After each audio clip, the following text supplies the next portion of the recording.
have they actually just, you know, made an error of judgment and then we can forgive them and we can now finally push forward and enjoy the game that they're making, enjoy the contribution that they make to our lives in terms of entertainment?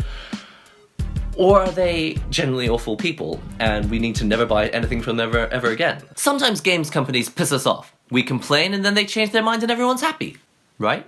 We're going to be talking about all that and more, but first, coffee. Okay, today's coffee happens to be whatever I just had nearby. It's a coffee called Sumatra. It's from Starbucks. It is dark, full-bodied, and bold, apparently. So what are we talking about with games companies pissing us off? Well, recently, a video games company, I think it's Arc System Works, which is in charge of BlazBlue, decided that they would release half of a game for a certain amount of money, and then they would release the other half of the game as DLC, as in, you pay something like between $30 and $50, or maybe even $60, and then you would pay for DLC. Like the other half of the characters. So 20 characters free, 20 characters DLC. And if each character costs about $5, that's about $100 in DLC. And so obviously they thought maybe this is a way that we could make a return on our investment, we could make some money from a fighting game. And then on top of that, there's the fact that they actually didn't have to draw a lot of those characters. Almost every single one of them was a character from a game they've already made. So they drop it in, and they only had to make 4 new characters because they were characters they had never drawn before. Sorry, I'm doing it all in the wrong order. Obviously haven't done this for a while, so I can't remember what order I used to do this in. And I always forget that these are the videos where I told myself I'm going to do it in a calm and collected manner and not run around like a crazy person. 1, 2, 2.5, really. So Arc System Works did this thing that really kind of pissed us off, and oh, by the way, let's grind! So they're charging us for half the characters, first of all, and then charging us again for the DLC. So we're talking about potentially up to $160 just to buy all the characters in this game. And you don't have to buy all the characters, but as I've mentioned in a previous video, you don't want to be playing a fighting game and not know how half the cast plays, because then you won't be ready for them when you have to fight against them. So I was pretty annoyed about that. But the truth is, it's not completely unforgivable. Like, we understand that this is the way that games are going. In fact, we sometimes want DLC. We want new stuff to come out. We don't mind paying for it. But here was the main thing. With BlazBlue, they had like 13 characters from one game, like 10 characters from another game, and then we had like 2 characters from RWBY, right? We only really expected to ever have like 4 characters, I think, from RWBY in the game, but they had 2 of them, and the other 2 were going to be DLC. So it was like 13 BlazBlue characters, and maybe 13 more which are DLC. RWBY, 2 characters, and then 2 which are DLC. It's like, what? Why can't you just put all 4 characters in? Like, it seems only fair if it's cross-tag battle.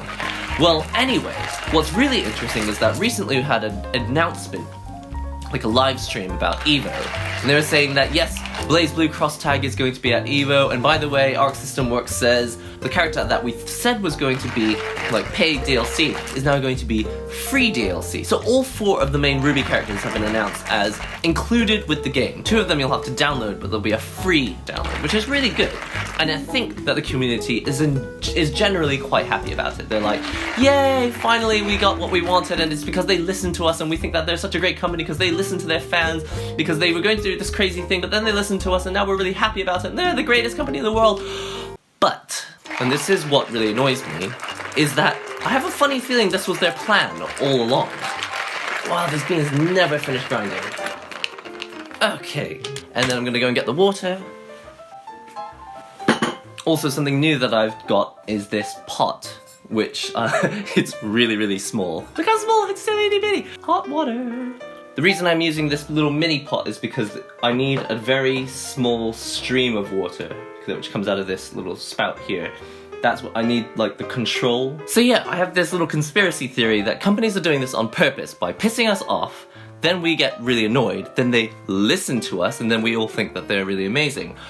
But let's first set this coffee down here on the table. Okay, so the theory is that they piss us off with one thing, and then we get really annoyed about it, then they listen to us, and then we think, aren't they a great company for listening to us? But I'm starting to wonder if this is all planned. What really annoys me is that there is potentially the case that they are doing this because they don't want to give us all the characters all at once. Because as far as I know, they've made 2 of these characters free DLC, but not the other ones. And so I think they still have 18 DLC characters that they want to sell to us, which again, I don't know exactly how I feel about it, but what they're getting away with is that there were 2 characters that they knew they were not going to get away with selling as DLC. They even wrote in their tweet, they said, you can't break up the dream team, right?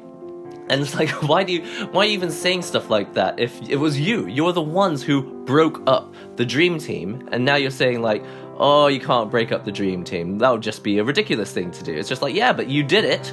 You tried it. I guess what I'm trying to say is that some companies act a certain way, and that's kind of how I'll decide whether I buy stuff from them. Okay, of course, I am going to buy games that I enjoy. I think even if I really, really dislike a company, if I really, really want to play the game, I may still pay the money, I may still play it. But there are a lot of products that I only buy because I believe in the company. It makes me feel good to buy from a company that I think believes what I believe in. And for example, like I have a Brompton bicycle, and I believe that they are a company that wants to help people get around. They want to find a very specific solution for people in cities who can't find the space for a large bike, but they don't have the money to be driving to work. And especially in London, even if you do have the money to be driving to work, it's just too much of a hassle, and there's just too much congestion. It just doesn't work that way. And so Brompton has a solution which they are genuinely creating to help people, and they're not doing it out of charity. They do want money for it, and they are charging a premium for it, but they're charging a premium because that's the business that they want to continue. It costs a lot of money to run, and they don't mind asking for a lot of money so that they can run this expensive business. Whereas I also owned like a Samsung phone, right? And when I had a Galaxy Note Edge, by the way, the Galaxy Note Edge is not the one that explodes, but there was a phone after that, the Note 5, and I think it was the Note 5, maybe that was the one that was exploding. And if I remember correctly, they actually didn't recall that phone immediately. They found out that the batteries had a problem, and instead they said something like, don't worry, it's like, it just needs a software update, so we'll issue this software update. And then in the meantime, more phones were exploding. They knew the problem was bigger than could be solved with a software update. And then it wasn't until a lot of lives could have been risked when they finally said, okay, you know what, we are going to take the batteries back. And I think by that point, you know, we're just really lucky that there weren't much worse accidents. And so I think that the company's attitude to the way that they treat customers is a really big part of how I decide who I'm going to buy my products from. And the way that certain games companies are just what I would like to describe as trying it on. They're just trying their luck. Oh, I'm just going to move this off before the dregs fall in there. Apparently, if you wait until the very last bit, the dregs kind of make the coffee taste more bitter. I don't know. Ah, Starbucks Sumatra. Earthy and herbal, huh?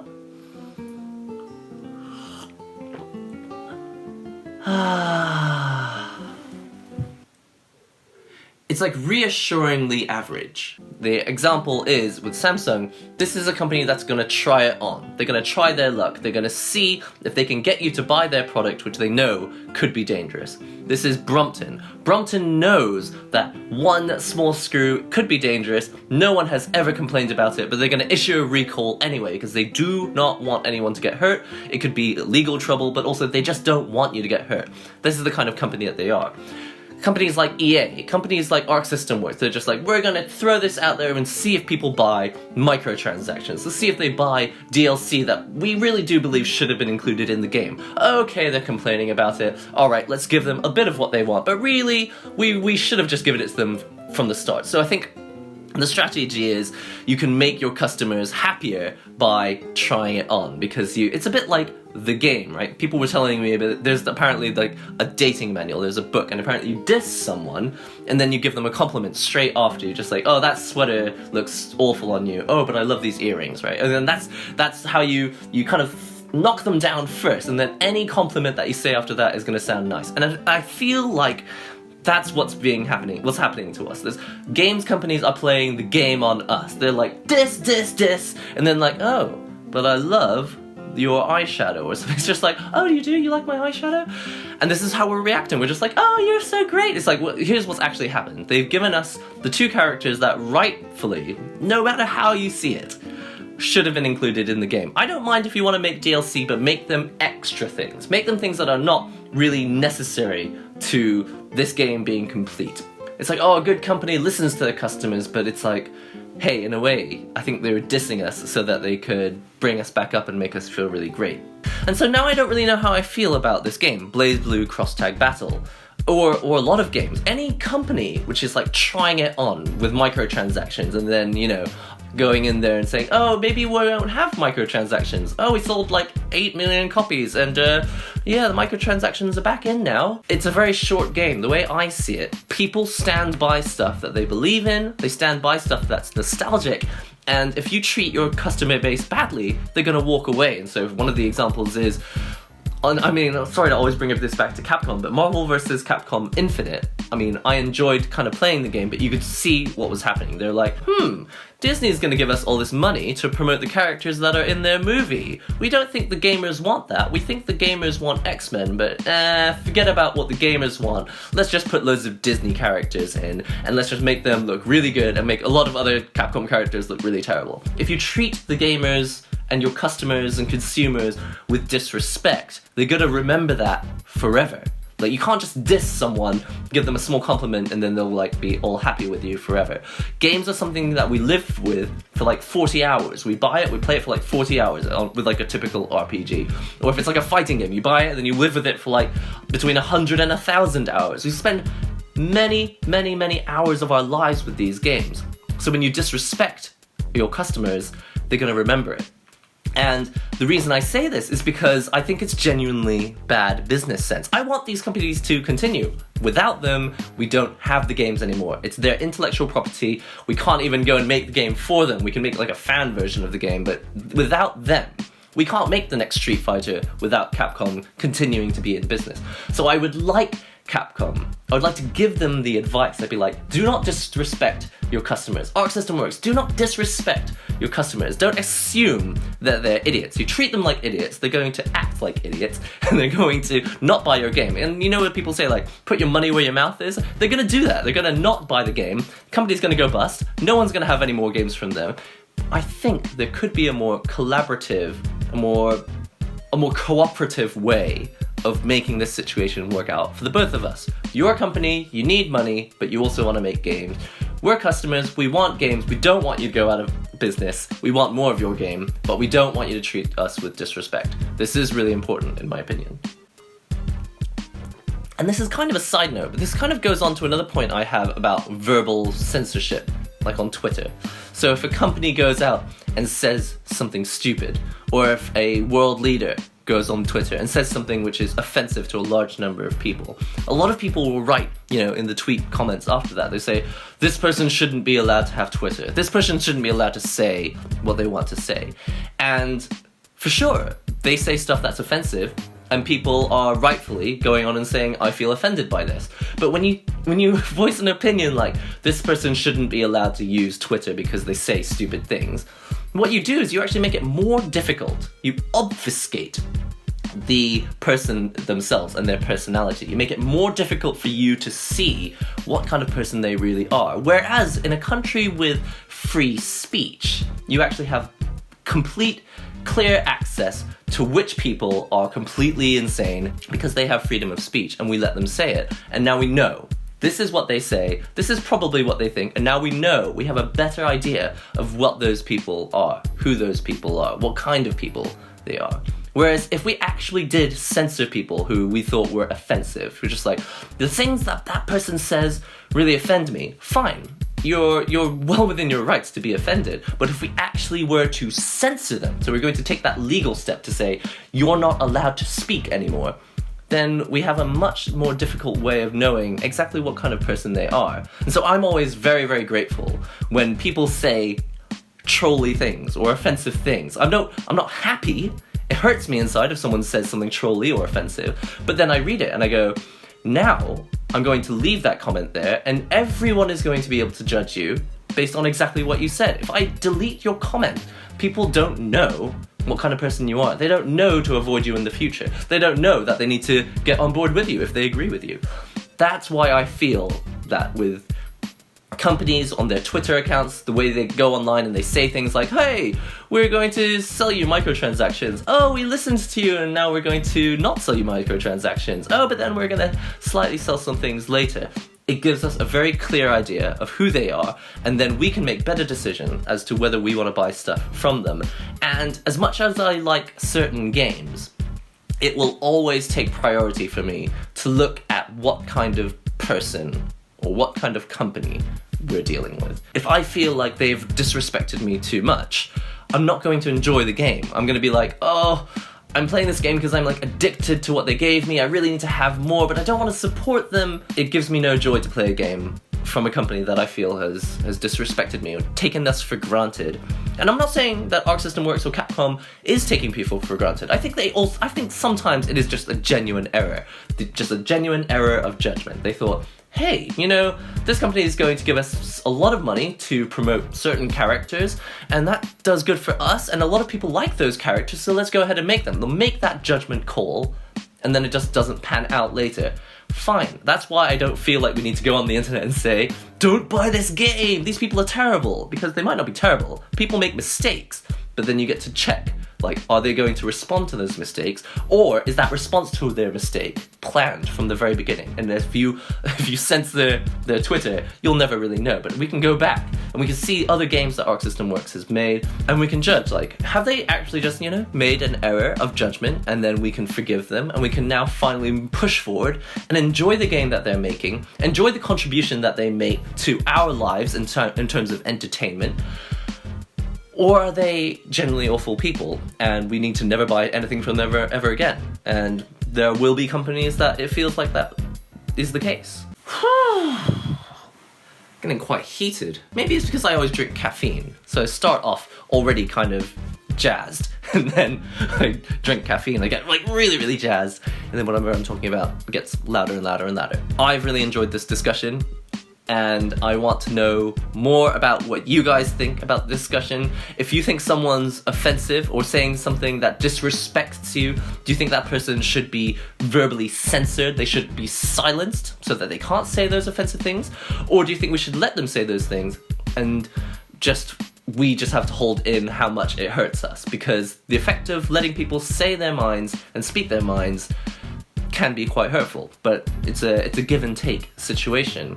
But the bigger question really is, how do you feel about companies that disrespect you and then listen to you? Like, do they deserve our respect again? Would you buy a game from a company that you felt had acted in a disrespectful way just because you really love the game? Even though you know that money is going to them, they're going to think, oh, okay, we can make money treating people this way, let's continue to treat people this way, and we'll still get money. Because that is another effect of that. Or if we disrespect those companies, should we just hold our money and not buy the games and like see if they go bust and then all celebrate that company was bad and they went bust? Like, is that really the future? Is that really going to lead to getting more of what we actually want? It's very, very difficult, because now in this day and age, people are able to be like pro gamers. You can be like making money from playing games. But actually playing games and buying games is a very consumer-based activity. And so, as much as we want to do things in a professional way and ethical way and morally, something that lines up with our moral compass, we also have to remember that it's companies, private companies, that are in charge of making sure that pro gaming and gaming careers at all, and gaming media and gaming entertainment continues. It's very, very complicated, and I realize that it's much longer an argument or a much longer discussion than can be had over a single cup of coffee, but I've really enjoyed it. Do let me know what you guys think in the comments below, and don't forget to subscribe to the channel and like this video if you will. I'd really appreciate that. And until the next video, I'll see you next time.